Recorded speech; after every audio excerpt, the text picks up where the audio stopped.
Hello, this is Tom here, and welcome to another repair video. In this video, we are working on an iPhone 14. Now, if you can see it, there's a couple of things wrong with this screen. In the top left corner, you can just barely see it, but there is a little tiny bit of damage where you got this little dot of black. But there's another issue, and if I can just angle it properly, you'll see a crack across the entire screen itself, right there. For the iPhone 14, I believe I do need to take the back cover off. I honestly have never done a screen replacement for an iPhone 14 before, so this is going to be very interesting. I'm going to turn the phone off right now, and I know I have to take the screen off the front, but do I need to take the front back off? The answer is yes. And the reason why you got to take the back off is because you need to unplug the battery. If you don't unplug the battery, you are risking shorting out the screen.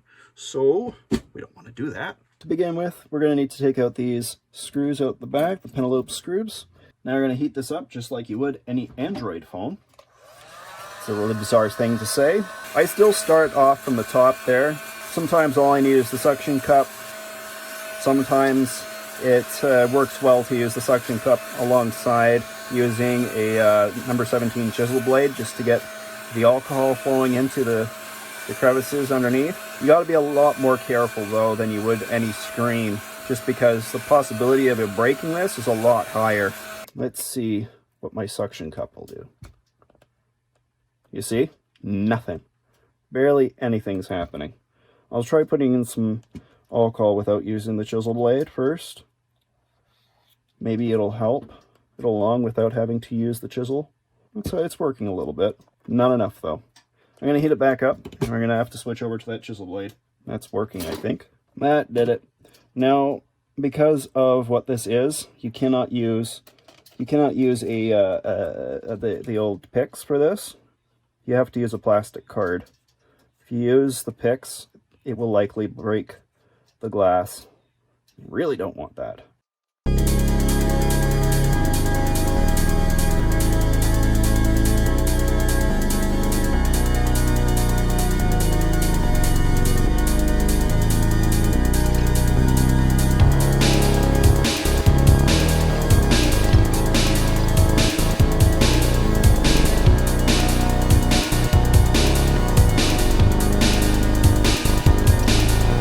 I'm gonna have to go over this with the regular picks just to pop those out.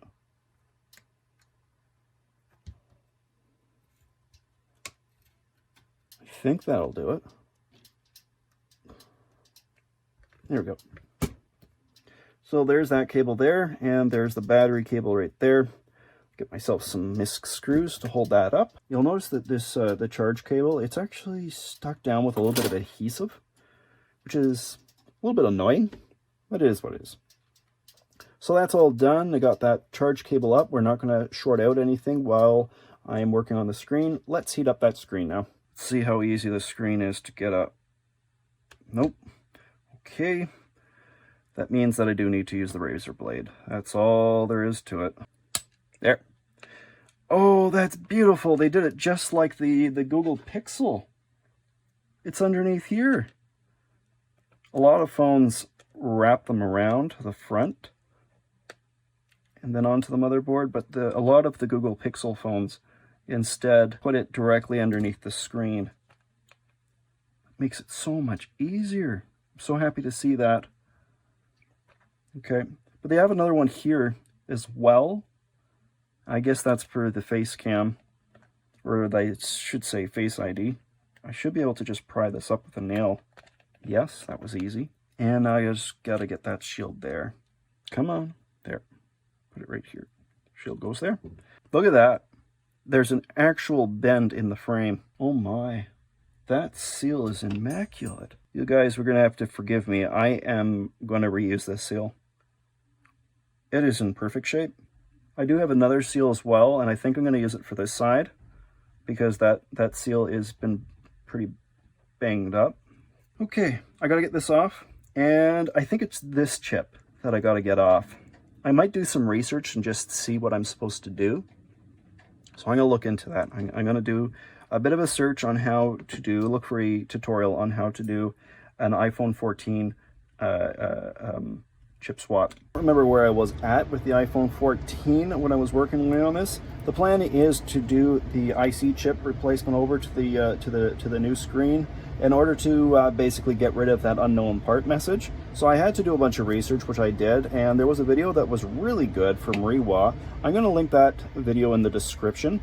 But in the meantime, I needed to go and purchase a board for my JCID, and I got that. And so that's installed.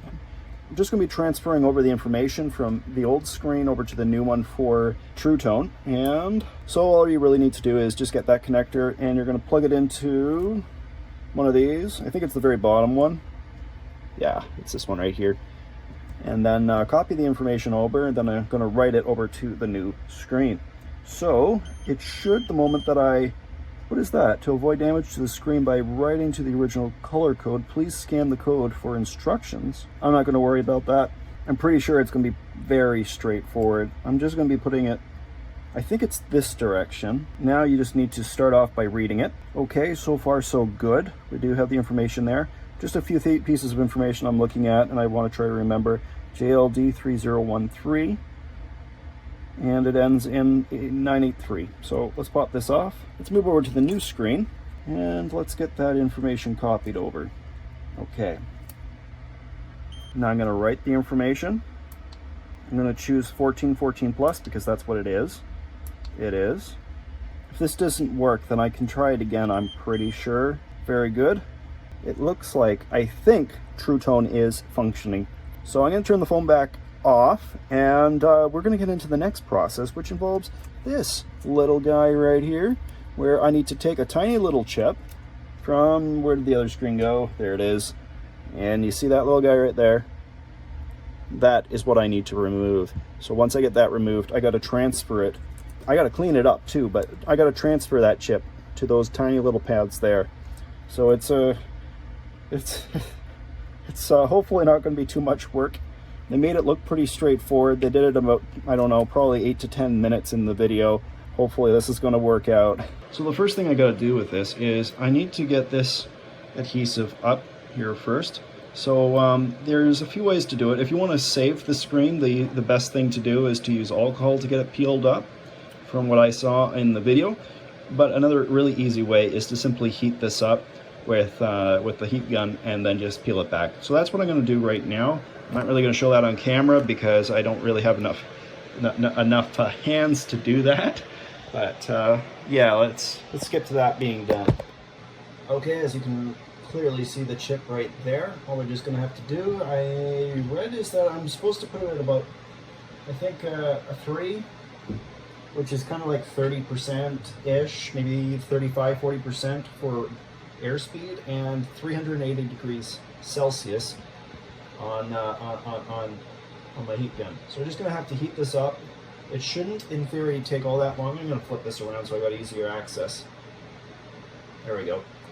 Okay, let's see how well this works. There's not really anything for me to do right now with this. Like, usually they also want you to put a piece of metal behind or something basically to protect the screen from behind. The screen's broken. I mean, I could, I guess, save it, but I'm thinking of using it for testing. You know, I've never done this before, so I have no idea how long I'm supposed to have this underneath. I would assume it shouldn't be long. I think I've got the corner hooked. There, I got it, I think. I think I've got it. Let's take a look at it underneath the microscope. Make sure I haven't torn some pads. Now, I don't care about here. I mean, I don't think that's possible to tear the pads on this little guy. So there is material on the edges of this, as well as filler all across the back of this chip. So I have to first get the solder balls off of this, and then after getting the solder balls off, I've got to go and use, basically I got to heat it up and clean the glue off as well. So I've got a special unit that I purchased a little while back for heating up chips just like this and for this exact purpose. So I'm going to go get that. And if you guys are interested, I'll try to find an equivalent on Amazon for this. And I'll put those links in the description for you. They will be affiliate links, so if you click on them, you will be providing me some income to some degree from those links. Here's the little guy I was talking about. This thing is little. I mean, the chip is small. It's a Americans out there, it's like 3/8 of an inch. Well, I had a bunch of problems with my microscope, deciding that it didn't want to record, which was very frustrating. So you've missed some steps. Basically, I've gone through this, and I've attempted to reball. I've done it like once already, and it completely failed on me, and I had to remove all the solder again and try again. Ugh. So theoretically, I should be in business now. I am going to just give this a quick cleaning. Get those balls off. No, none of them coming off. Fine.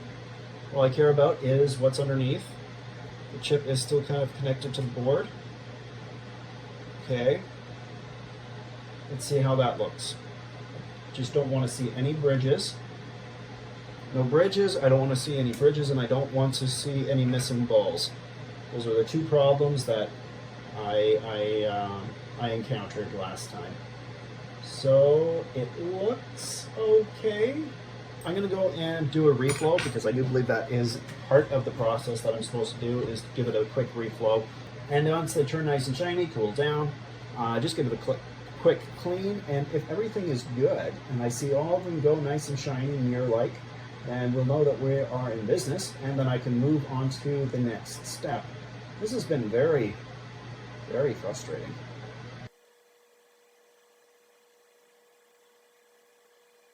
Now at this point, I have no idea if they're actually have gone shiny or not.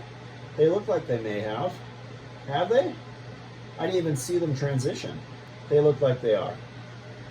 I think they are transitioned. So just wait for them all to go solid again. See how I kind of like the little light around them is popping off? I think the only one in the... No. That looks good. The bottom left corner does look a little bit... No, it's good too. Okay, we are finally in business. This is the first chip I've ever done that I've done a complete and proper reball on ever. So, hopefully this is what it was supposed to be. I'm going to give this another cleaning. Hopefully this has done the trick. Okay, I'm just going to put this little guy to the side. We're going to move on to the next bit, which is this right here. And I have read that I am supposed to deball this and to get the balls all off of that nice and clean. I think I'm supposed to turn this down to 300, get this centered. Problem is I have nothing to hold this down with. Maybe I can find some tape or something. Okay, I think that'll do the trick. Just a little drop of some flux. Here we go. Gotta be very careful. This is, after all, a cable, and they are not nearly as robust as the pads on the chip itself, and they'll heat up a lot faster too.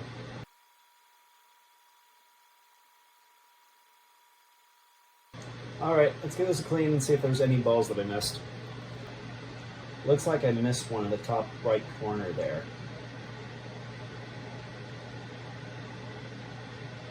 Okay, I think we got it. Nice and clean. Okay, I think I'm ready to get this soldered in place. I do need a very small speck of a very small speck of flux, and I think that's more than enough. I'm going to spread that around with the Q-tip. Final step. There's a little mark on the chip itself. Let's just show that to you guys. Top left corner there, that is pin 1. And I'm pretty sure then that little guy right there, that little mark, that yellowish copper mark, that is also chip 1. Let's try that. When it gets into place, I know from previous experience of what I've been told is that it should pull into place. It may have already. And then I should be able to give it a little bit of a bump from the side, and it should bounce back. But you look at that right there. That bounced right back. I think it's ready.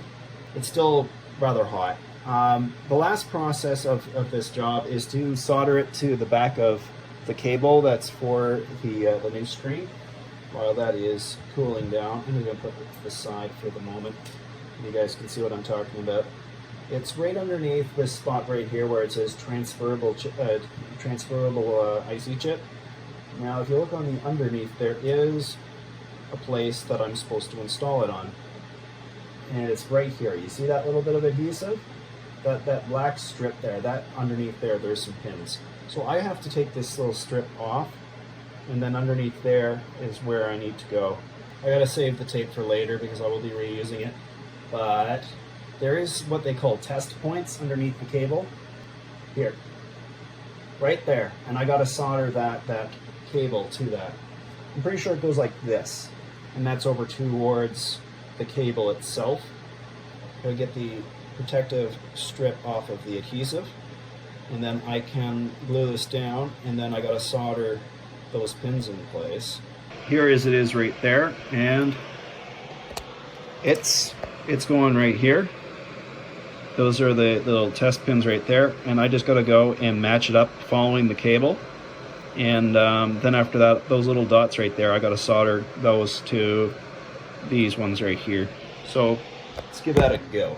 Oh, isn't that nice? Look at that. They actually have like holes or something that are there specifically to line them up with. You see that? The makers of this particular cable set it up so that it could be perfectly aligned with the cable itself that's already existing, and it does. And in doing so, it also aligns these tiny little 5 pins as well for the test points for connecting up the chip. So they want me to use medium temperature solder. That's something around 150 degrees Celsius maybe. Oh, I'm gonna get a little bit of that on my tip. Let me see if I can push this down with my tweezers while I'm working. That way I can show it more easily.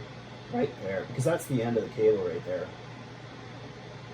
So I just gotta fill those little guys in. I think I need more solder on my tip. And I'm gonna put a little bit of flux on it as well, because it's not flowing very well.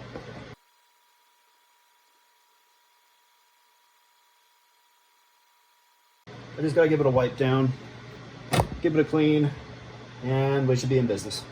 The final bit that I need to do is to put that piece of tape back over top of this to protect it from shorting out on anything inside the phone. And then I should be done. Now there is a little bit of foam that I was told about that I need to remove to make room for that chip. And it's this little guy right here. And just gotta carefully get that out. It's kind of like a rubber adhesive. Yeah, that's exactly what it is. It's rubber adhesive. That's exactly what it looks like in the video. So far so good. Let's get that in and test this. And you just put this back down like that and connect it up. Yeah, okay, that's in. Let's see if that message is now gone. Please be gone. Please no message. Finish setting up. Get help during emergency. Display not recognized. What? No. I'm gonna try restarting the phone again. It still says display unknown part. That is heartbreaking after all that effort. What did I do wrong? Yeah. The screen's not reacting. Maybe something's just not connected properly. Please say that's the case. You know what, for kicks and giggles, I'm just gonna give this a really quick reflow. I'm gonna test this once more, just in case, but just in case after this, if it's still saying that, I'm gonna give it a quick reflow just to see if that fixes the problem. I'm not sure if you're seeing what I'm seeing. I just restarted the phone and the message is not there. And it's not here either. I haven't done anything, by the way. All I've done is I disconnected the cable and I plugged it back in. That's all I did. I mean, sometimes that's all that's needed. Oh, that was worth it. I was gonna do a reflow and probably wouldn't have made any difference, but the message is gone after that second restart. So I'm gonna put the phone back together. I still need to go and put the face, whatever you call it, in there as well. Okay, so this is what I'm talking about that needs to come off. I've never taken one of these off before. I've never actually done a screen replacement on iPhone 14 before either. So I don't know how easy it is going to be to get this off. I do have 2 screws that need to come out as well. Let's get those. Easily just pull it up. Okay, I think that's all done. So the Face ID bit should work now. And I should do a final test. Very good. Still no message. Awesome. Now before I put that back cover on and get everything else plugged into place, I gotta get this old seal out and put a new seal in because it's pretty banged up. All right, that's all cleaned out. Oh, it's not meant for back here. I'm gonna have to make some adjustments. They didn't expect me to use this for the back instead of the front. It's kind of funny. Final shield and final 2 screws. And this very long job that I've been working on for what feels like most of the day is nearly done. And those final envelope screws go in. It's finally done. What? Display not recognized? No. No, it shouldn't be doing that. I might have to take the screen back out again and just reseat the cable. Hopefully that's all that's happening there. Just give it a moment and I'm gonna try restarting it. I've restarted and the message is still there. It's still saying display not recognized. Why is it doing this to me? So I'm gonna have to go back in, but I'm going to do that off camera. All right, I did a reflow of the chip, and honestly I don't know if that really did make any difference, but I did reseat the screen's connector, and I don't have it fully back together yet, as you can see, but what do you see there? No message. And in the about section, it's all clear. There's no issues. The message is gone. It really is gone. I'm gonna put the phone back together off screen. That's it for this video. So if you guys liked the video, please do leave a like. And if you want to see more of my stuff, subscribe. We'll see you guys all in another video. Bye.